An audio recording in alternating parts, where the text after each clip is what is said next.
오늘은 구약 성경 하박국 1장 말씀을 보겠습니다. 하박국 1장 말씀입니다.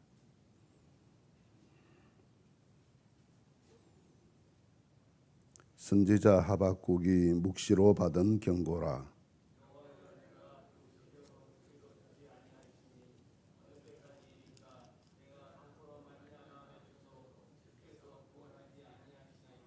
어찌하여 내게 죄악을 보게 하시며 패역을 눈으로 보게 하시나이까. 겁탈과 강포가 내 앞에 있고 변론과 분쟁이 일어났나이다.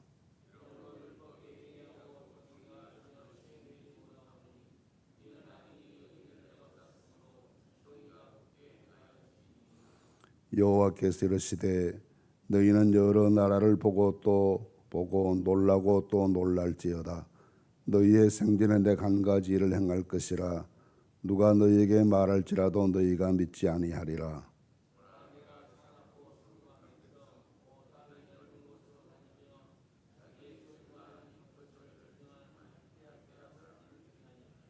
그가 두렵고 무서우며 당당함과 위엄이 자기들에게서 나오며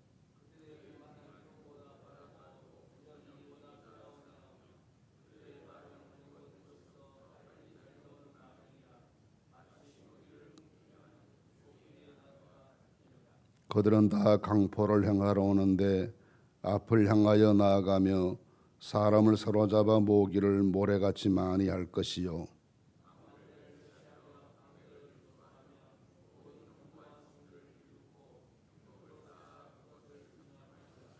그들은 자기들의 힘을 자기들의 신으로 삼는 자들이라.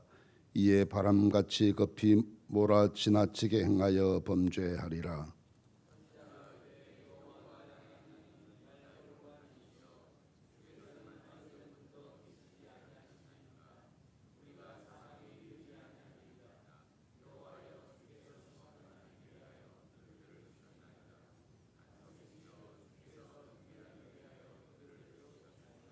주께서는 눈이 정결하심으로 악을 참아보지 못하시며 패역을 참아보지 못하시거늘 어찌하여 거짓된 자들을 방관하시며 악인이 자기보다 의로운 사람을 삼키는데도 잠잠하시나이까.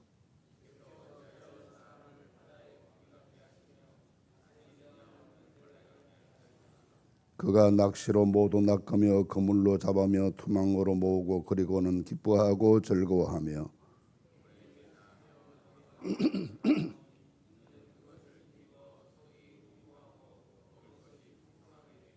같이 봅니다. 그가 그물을 들고는 계속 가서 여러 나라를 무자비하게 멸망시키는 것이 옳으니까. 아멘. 하박국 선지자의 예언은 3장으로 구성된 짧은 예언서입니다. 그런데 그 내용은 우리가 이미 잘 알고 있고 많이 감동을 받고 많은 교훈을 이미 얻고 있는 말씀이 이 하박국 선지자의 예언입니다. 하박국이라는 선지자에 대해서는 역사적으로 어떤 다른 기록이 많지 않기 때문에 정확하게 어느 지역에서 어떤 활동을 했고 하는 역사적인 기록 자체는 성경에 많이 남아있지 않습니다. 근데 유대인들의 사회 속에서는 랍비들의 전통 기록이나 이런 등등에는 많이 하박국 선지자에 대한 내용들이 기록되어 있는데 대부분이 다 신비한 환상 같은 이야기들이고 해서 역사적 근거가 많이 부족한 내용들이 많기 때문에 그 사실들을 참고해서 말씀드리기는 어려울 것 같습니다. 단지 이 하박국 선지자의 활동했던 시기가 오늘 6절 말씀에 보시면 갈대아 사람들이 나타난다라는 말씀인 것을 보아서 이 갈대아 사람들은 바벨론 사람들을 말하는 것인데 바벨론이 이스라엘을 유다 왕국을 침공해 왔고 유다 왕국을 몰락시켰던 그 시기에 활동했던 선지자가 아니겠는가라고 하는 짐작이 가장 정확한 짐작이고 추론일 것입니다. 이 하박국이라는 이름의 뜻은 포옹이라는 말인데 이 포옹이 하나님께서 그를 안아주신다는 의미에서 포옹인지 선지자가 환난당한 백성들을 안아준다는 의미에서 포옹인지 정확하진 않지만 어쨌든 포옹이라는 뜻을 가지고 있는 좋은 이름을 지닌 선지자가 하박국이었습니다. 1장 말씀에서 하나님 왜 이러십니까 하는 내용이 많은 부분을 차지하게 되는데, 그래서 하나님께 끝없이 질문을 던지고 그 질문에 대해서 대답해 주시기를 구하는 그런 내용이 많기 때문에 학자들은 하박국을 회의의 선지자다 하기도 하고 또는 구약의 도마다 그렇게 이름을 붙일 만큼 많은 질문을 끝없이 하나님께 던졌던 선지자로 잘 알려져 있습니다. 우선 1절 말씀에서부터 4절 말씀까지는 기본적인 선지자의 마음속에 있었던 궁금한 것을 하나님께 호소하는 질문하는 그런 내용입니다. 왜 이렇게 하십니까? 라는 것입니다.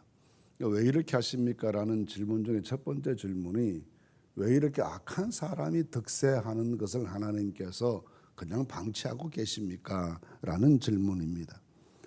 강포가 많고 이 땅에 율법이 해이해지고 정의가 시행되지 못하고 이렇게 해서 세상이 엉망진창으로 돌아가는데 하나님 왜 가만 계십니까? 라는 질문이었습니다.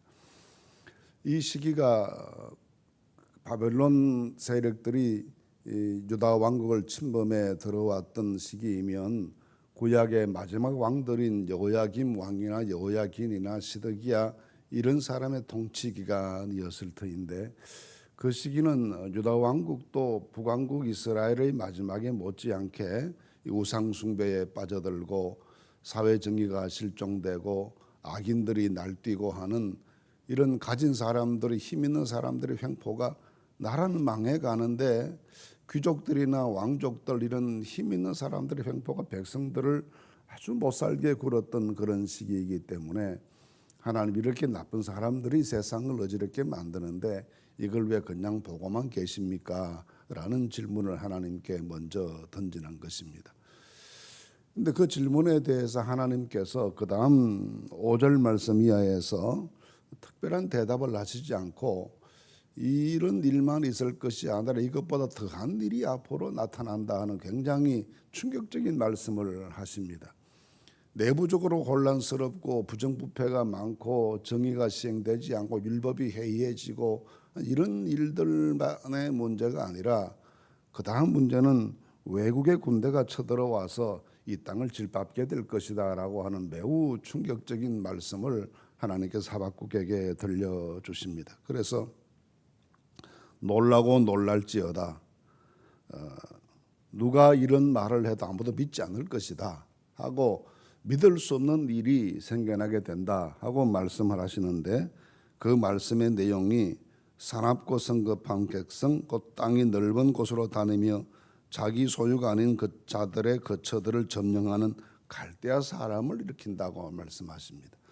말씀드렸듯이 갈대아라는 바벨론을 말하는 것인데, 바벨론 사람들 이렇게 해서 사방 모든 나라들을 점령하고 그 모든 나라들을 고통에 빠뜨리게 될 것인데, 그 군대가 얼마나 사납고 강하고 무서운지 비유하기를 표범보다 빠르고 이리보다 사납고 독수리에 날아가는 것처럼 신속하다, 이런 그 굉장한 군대가 일어나서 이 지역을 초토화시킬 터인데, 유다 왕국도 이 바벨론의 등장 앞에 속수무책으로 당할 수밖에 없다고 하는 매우 충격적인 말씀을 하십니다. 이 질문을 듣고 선지자가 12절 말씀 이하에서 하나님께 또다시 왜 이렇게 하십니까? 하고 질문합니다. 왜 이렇게 하십니까? 라고 두 번째 질문은 우리가 죄를 지어서 벌을 받는다는 것은 이해할 수가 있는데, 그건 당연히 죄를 지었으니까 벌을 받는 것은 맞는데 왜 우리보다 더 악한 사람들을 통해 우리를 징계하십니까? 라는 겁니다. 바벨론 사람, 갈대아 사람들은 하나님 없는 백성들이고 우상 숭배하는 사람들이고, 벌을 받으면 그 사람들이 먼저 벌을 받아야지, 하나님이 정의로우시고 공평하신 하나님이시면 저 사람들이 먼저 벌을 받고 먼저 망하고 그래야지 왜 저 더 나쁜 사람을 가지고 우리를 이렇게 징계하십니까? 라는 질문이 두 번째 질문이었습니다. 그러면서 그는 하나님께서 이러실 수가 없지 않습니까? 라는 강한 항의를 제기하는데 그 항의를 제기하는 내용이 세 가지입니다. 첫째 내용은 12절 말씀에 보시면 여호와여 주께서 심판하시기 위해서 그들을 두셨습니다. 경계하시기 위해 그들을 세우셨습니다. 라는 거죠. 하나님이 갈대아 사람이 일으킨 목적이 우리 죄 지은 것에 대해서 경고를 주시고 이러면 앞으로 큰일 난다고 채찍질 하시고 그러기 위해서 경계하시고 우리를 하나님께서 깨닫게 하시기 위해서 저 사람들을 일으켜서 이렇게 하시는 것이지 망하게 하려고 하시는 것은 아닌데 왜 저 사람을 세워서 우리를 망하게까지 하십니까? 이건 하나님의 목적이 아니지 않습니까? 하나님께서는 우리가 죄 지었을 때 회개하고 돌아오기를 기다리시는 분이시지 그래서 채찍질 하시는 것인데 이건 채찍질 하시는 수준을 넘어서서 그 나라 때문에 우리가 망하게 생겼는데 이렇게 하시는 것은 아니지 않습니까? 라는 질문입니다. 그러니까 두 번째 질문은 이건 하나님의 본성에도 맞지 않습니다라는 겁니다. 하나님은 악을 참아보지 못하시는 분이신데 절대로 악을 하나님께 허용하시는 분이 아니신데 악한 군대가 이렇게 번성해서 세상을 온 나라들을 다 괴롭히게 만들도록 허락하시는 이런 일이 어떻게 하나님께서 허락하실 일이십니까? 라는 겁니다. 세 번째 질문이 있는데 강한 나라들이 약한 나라들을 낚시하듯이 낚아가고 그물 던져 투망해서 잡아가고 하는 이런 일들이 약육강식의 원리가 국제사회에 통용되도록 왜 버려두십니까? 라는 겁니다. 하나님이 약한 백성들 돌아보시고 힘없는 자들 편에 서시고 그런 하나님이신 우리가 믿고 있는데 이 강한 나라들이 약한 나라 이렇게 휩쓸어 가는데 이걸 왜 가만 보고 계시고 이것이 어떻게 하나님 하신 일을 할 수 있겠습니까? 라는 강한 질문을 제기합니다. 그래서 하나님이 왜 이러십니까? 라는 겁니다. 이 질문에 대해서 2장 말씀에서 대답을 하지만 이런 질문을 던지는 이 하박국 선지자의 중심을 우리가 좀 이해할 필요가 있습니다. 이런 질문을 던지는 그의 마음이 하나님 못 믿겠습니다는 것도 아니고 하나님 이거 보니까 하나님도 없습니다. 그런 질문 던지는 것이 아닙니다. 하나님 분명히 살아계시고 분명히 하나님께서 역사하시고 세상 모든 만사가 하나님 하신 일인 것이 확실한데 근데 우리는 이해를 못하겠습니다라는 솔직한 하나님 앞에서 그의 의문 제기이고 기도입니다. 때때로 우리가 이 세상이 돌아가는 모습을 보면서 이런 탄식을 할 때가 많죠. 정직하게 살고 의롭게 살고 양심껏 살고 이런 사람들은 오히려 피해를 많이 보고 손해를 많이 보고 수단 방법을 가리지 않고 자기 욕심대로 마구 행하는 사람들은 재물을 모으고 권세를 모으고 하는 모든 부정과 부패가 권력 있는 자들 손에 의해 다 그 안에 다 집결되고 하는 틀면 틀수록 아무리 틀어도 다 틀리지 못할 만큼의 엄청난 비리와 부정들이 이 권력층 속에 있는 것을 보면서 하나님께서 살아계신 어떻게 이렇게 악한 자들이 득세하도록 버려두실까? 하나님의 정의의 심판의 기준이 무엇인가라는 생각을 우리도 할 때가 있습니다. 또 우리가 어떤 경우에 하나님께 징계를 받고 채찍을 맞고 회개할 때가 많이 있지만 그럴 때에도 더 나쁜 사람도 많은데 하는 생각이 우리 속에 있을 때도 있습니다. 근데 하박국이 그런 생각을 하면서도 끝까지 하나님의 품을 떠나지 않습니다. 의심된다고 해서 회의가 왔다고 해서 쉽게 판단하고 이런 거 보니까 하나님 살아계신 것도 아니다 그렇게 생각하는 것이 아니라 하나님 반드시 살아계셔서 이거 하나님 하신 일인데 저는 뜻을 모르겠습니다. 왜 이렇게 하십니까? 라고 묻는 것이지 이것 때문에 뛰쳐나가겠습니다 하고 생각하고 행동하는 건 결코 아닙니다. 우리에게 많은 의문이 있고 이해되지 못할 일이 있습니다. 그럴 때에도 하나님을 신뢰하실 수 있기를 바랍니다. 모든 일이 다 우리 이성의 그 사고의 틀 속에서만 역사가 이루어지거나 하나님께서 일하시는 것은 아니지 않습니까? 우리 생각의 범주를 훨씬 넘어서서 인간적인 논리의 한계를 훨씬 초월해서 하나님께서 역사하십니다. 우리는 당장 내 눈앞에 벌어진 일을 바라볼 수밖에 없는 짧은 안목을 가지고 있지만 하나님께서 하시는 일은 먼 미래까지 바라보시고 영원한 세계까지 바라보시며 하시는 일이기 때문에 짧은 안목으로 쉽게 판단하지 않고 이해하지 못한 일을 만날 때에도 하나님은 살아계십니다. 하나님을 신뢰합니다. 이해하지 못해도 하나님 순종하겠습니다 하는 이 믿음으로 살아가실 수 있기를 간절히 바랍니다.